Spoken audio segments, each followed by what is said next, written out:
So, with 27 days for the DJ Booth figurine to reach its target of 1,000 sales, just 1,000 sales, not the 3,000 sales nor the 6,000 sales, we are 26% of the way there. Now, 26 in about 2 days doesn't seem too bad. That's 2,262 figurines sold, but this wasn't a consistent figure across those 2 or 3 days. In the first day, it was about 150, and then in the second day, it was about 100-ish, or even lower on the second day, so it is gradually getting slower. So I don't know if we will reach the 1,000 target, let alone the 3,000 targets that developers have set as a goal, like a stretch goal, let alone the 6,000 target as a potential goal. We are not making 6,000, let alone 3,000. 1,000, we might just about make it. And the most complained about thing is, well, apart from the quality and the fact that the thing on the DJ booth doesn't say star, it says Tsar, which I think is just personally a fancy way of saying Tsar, the Russian word for leader, or Slavic word for leader. I don't actually know if it's Slavic or if it's Russian. Is the price of the DJ booth figurine, which stops most people from buying this. $60 when you compare it to the plushies, which are about $30. Now, even with the plushies, people complain about the price of the plushies being about $30. Imagine this for the figurines, which are about $60. Then you have to consider shipping, which pushes the price up to about $75-ish,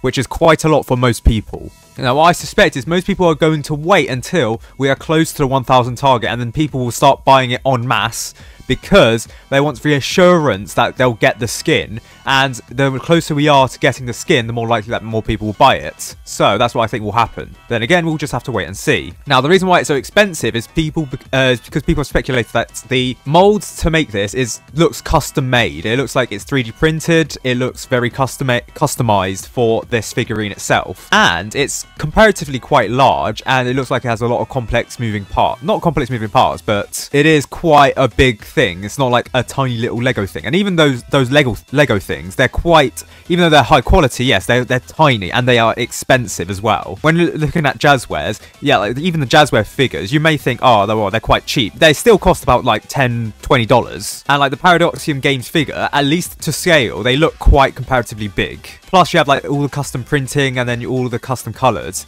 So, actually, $60 may actually be a fair price for what it is to produce it. Plus, you got the economies of scale to factor in. Jazzwares can create a billion of these. Well, not a billion, that's over an exaggeration.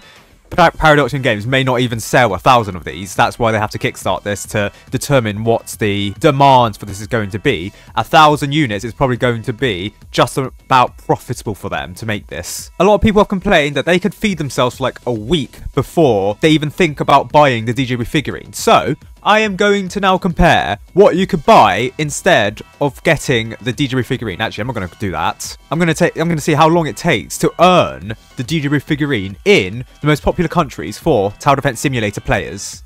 How am I going to do that? Well, in case you don't know, I'm actually a Tower Defense Simulator WIKI admin. Yeah, you may not know this, or actually you probably should know this. It's in the bloody name. It's WIKI colours. Bureaucrat, administrator, wiki contributor. Yes, I am an administrator for the wiki. And so I have access to the admin dashboards, and I have statistics on the wiki. Now, ordinarily, I can't actually leak the statistics. It's actually meant for private use, but for this purpose only, I can actually gather the regions where Tower Defense Simulator Wiki is being visited by people of the geographical regions. Back in December, I posted this on the TDS Wiki Discord. I don't know if I was meant to do this, but it's public now. So, these are the statistics of the top 10 countries that visit the TDS Wiki. Now, I know that the TDS Wiki is in English, so there's going to be an English bias towards this, but Tower Defense Simulator is an English game, so there's going to be an English bias anyways. And even though there is an English bias, the United Kingdom, which speaks English, which invented the bloody language, is 10th. We've got countries like Russia and Indonesia, which are higher than United Kingdom. Russia's second, for God's sake. And that's internationally sanctioned. How is Russia second? I have no idea why Russia is second.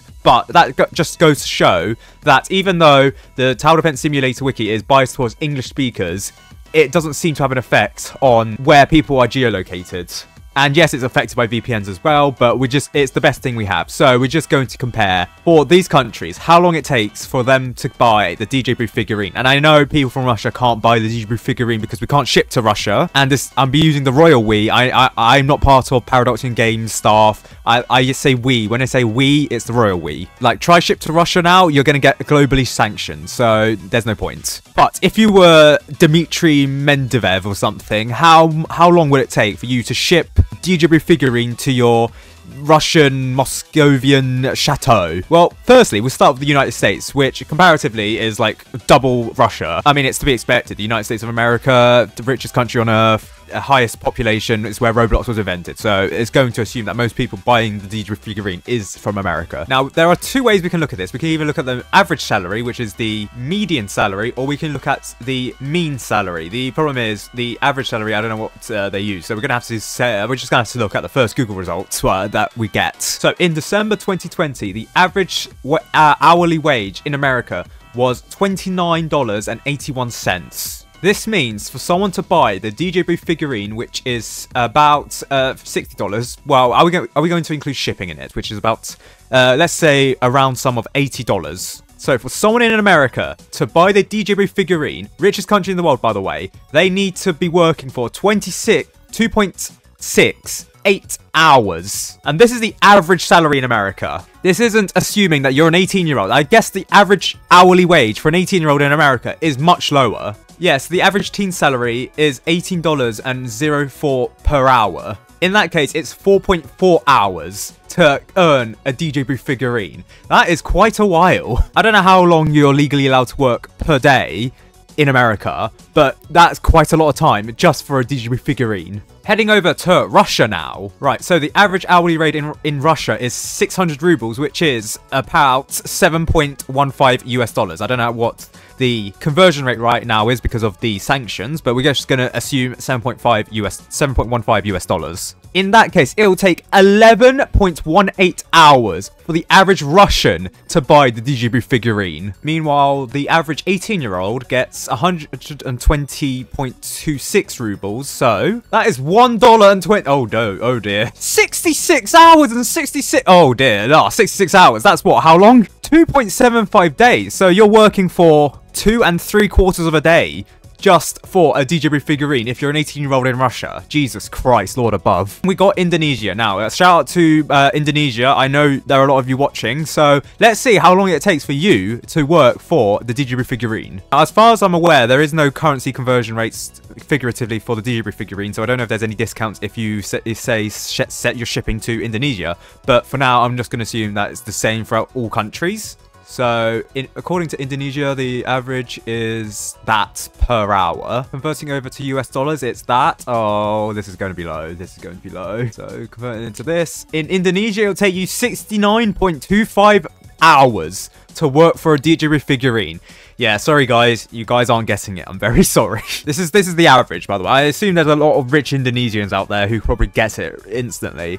But for the average Indonesian, yeah, you're not getting it. I'm not even going to bother with the average Indonesian 18-year-old because that's going to take forever. You're not getting it. I'm sorry. Right, moving on to the Philippines. Also, I assume there's a large Filipino contingency in my comments or my audience. So it's approximately $1.70 to $2. I'm going to take the upper range just for the benefit of the doubt. So it's about 40 hours to work for the DJ Booth figurine. That's a while, yeah. I've just resorted to using the AI bot for this. There doesn't seem to be any records for the average 18-year-old. So we're just going to assume that it's about the same. Next, we've got Canada now. Canada, I assume, is going to be relatively high compared to, say, Indonesia, Russia, or the Philippines. So, according to Stats Canada, it is $34.85. Therefore, the average Canadian can buy the DJ Booth figurine in 2.29 hours. That's quite fast. I mean, not fast compared to America, which is about the same-ish, I think. To be fair, I forgot how much the average American can work it out in, but it's relatively the same, actually. What about the average 18-year-old